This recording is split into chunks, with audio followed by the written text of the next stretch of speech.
મિત્રો કે તમે કપડાના વેપારમાં છો અને તમે સફળ પણ છો, પણ તમને એમ ક્યાંક લાગે છે કે કસ્ટમર જે વોક-ઇન્સ જે દરરોજ કસ્ટમર આવવા જોઈએ એની વૃદ્ધિ નથી થતી, એમાં વધારો નથી થતો, તો તમે શું કરશો?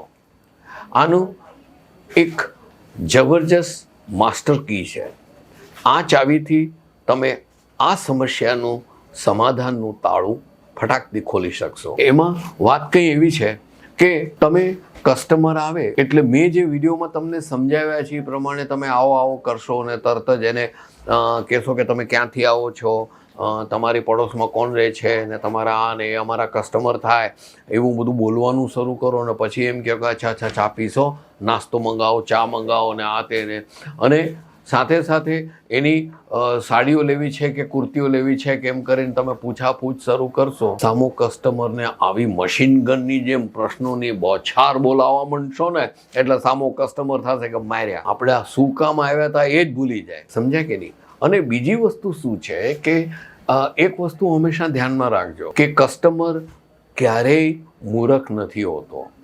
એ બી પોતાનો પૈસો બિઝનેસમાં વ્યાપારમાં લગાવવા માગે છે તો બે વાર વિચારી અને પછી કામ કરશે. તો એ આવે છે ત્યારે કંઈક ને કંઈક મગજમાં વાત લઈને આવતો હોય છે.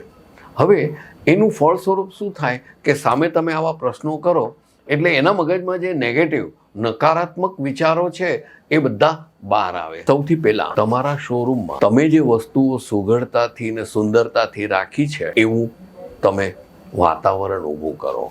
એક કસ્ટમર આવે એટલે જાજુ કંઈ ખાલી સ્વાગત કરો, આવો મેડમ, આવો સાહેબ, બેસો, બસ ત્યાં વાત પૂરી.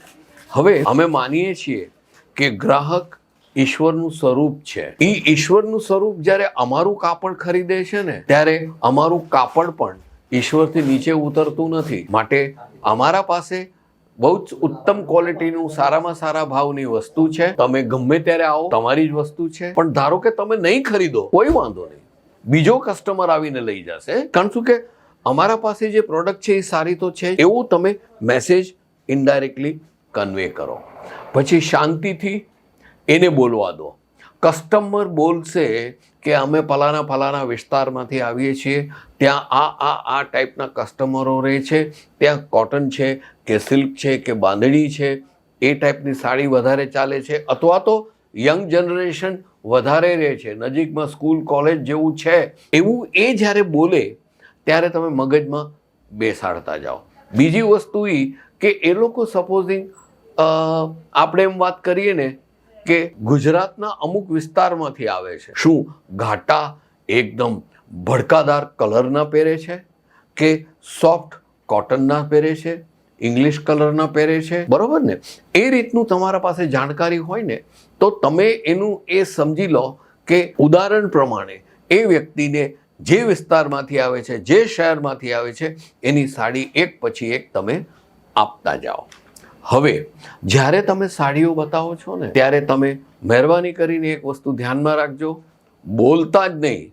આપણો વિષય જે છે ને બોલવાનું ઓછું, એને તમે બતાવતા જાઓ ત્યારે એને ખાલી ટેકનિકલ સ્પેસિફિકેશન છે કે આ સિલ્કની સાડી છે, કેસરિયા ટેક્સટાઇલ કંપની સુરતથી આવી છે, જે સારામાં સારા 1977ની સાલથી આ જ વ્યવસાયમાં, આ જ વ્યાપારમાં છે અને 100% મેન્યુફેક્ચરિંગ યુનિટ છે.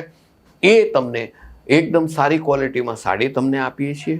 આ આપીએ છીએ એમ કરતાં ધીરે એને સમજો. હવે આ આખી જે ગતિવિધિ થતી હશે, તમે એને પ્રોડક્ટ બતાવતા હશો, એના અનુસંધાનમાં કંઈ એ લોકો પ્રશ્ન બી પૂછતા હશે અને ઇધર ઉધર નજર બી કરતા હશે, ત્યારે તમે જોશો કે એ લોકો જ્યારે દુકાનમાં આવ્યા હતા ત્યારે જેટલા કડક અને એકદમ એડેમેન્ટ જેવા દેખાતા હતા, એકદમ મિક્સ ન થાય એ ટાઈપના હતા, એ ધીમે એ લોકો ઢીલા પડ્યા. એ ઢીલા પડે એટલે તરત જ તમે તમારા માણસને બોલાવજો, એ ગોપાલ સાહેબોને પાણી આપો, એટલે પાણી આવશે. પછી ધીમે શું ચા લેશો, કોફી લેશો કે ઠંડુ, એમ કરીને પ્રેમથી પૂછો. ધીમે એ લોકો સાથેનો સંપર્ક તમારે, જો તમારો એક શબ્દ કેટલો કિંમતી થાય છે, તમે પહેલેથી જ ફેકોલોજી શરૂ કરી દીધી હોય તો કસ્ટમર રોકાયો ન હોત ને તમારું કામ જ ન થાત. પણ આવી રીતે ધીરે તમે નજીક જે શબ્દોનું વજન પડે છે એ જ બોલશો તો તમારી વસ્તુ વેચાશે. સમજી ગયા? હવે આ આખો વિડીયોનું મારું કહેવાનું તાત્પર્ય એ છે, તો ધીરે ધીરે તમે જોશો આ જ વસ્તુ અહીંયા આવે છે. જરૂરી છે એટલું જ તમારી પ્રોડક્ટનું બોલો. અને બીજું એક હંમેશા ધ્યાન રાખજો કે તમે તો ખાલી નિમિત્ત બનો છો, બાકી પ્રોડક્ટ જ પ્રોડક્ટને વેચે છે. આજે કેસરિયા ટેક્સટાઇલ કંપનીમાંથી હું તમને બહેતરીન ક્વોલિટીની સાડી આપીશ તો મેં જેમ કહ્યું તેમ કસ્ટમર મૂર્ખ નથી. એ સાડી એની સામે પાથરશો ને એ સમજદાર છે કે અરે વાહ, આ ભાવમાં આ સાડી મળે છે, તરત જ સાડી લઈ લેશે. કારણ શું કે પ્રોડક્ટ સારી હશે તો એ પોતાની જાતને વેચશે. જેવી રીતે મારુતિ ગાડી સારી છે તો એ મારુતિ ગાડી પોતાની જાતને વેચે જ છે. તમે સમજી ગયા કે નહીં? બસ આ જ વસ્તુ હું તમને કહેવા માંગતો હતો કે તમે બોલો ઓછું, કસ્ટમરને સમજો અને પછી વેચો. મિત્રો, આ વિડીયો જોઈને તમે જરૂરથી મને કમેન્ટ્સ મોકલજો, તમારા મંતવ્ય કહેજો, તમારું સજેશન બી કહેજો. કારણ શું, હું તો ચિઠ્ઠીનો ચાકર છું. તમે જે કહેશો એ મને સાચું લાગશે, કારણ કે મારી બી ભૂલ થઈ શકે છે. તમે મને સુધારો કહેશો, હું ચોક્કસ તમારો સુઝાવ સર આંખો પર રાખીશ. અને હા, તમારી જે ક્વેરીઝ છે, તમારી જે ફરિયાદો છે એ હું નિવારણ લાવશ. અને ત્રીજી વસ્તુ એ છે, બેલ આઇકન દબાવો. આવા સરસ મજાના સફળતાના પગથિયા છે એ એક પછી એક આપણે આગળ વધશું. ત્યાં સુધી હું તમારી રજા લઉં. આવજો મિત્રો, ફરી મળશું. साड़ी कुर्ती या हो लहंगा, सही दाम का नाम केसरिया.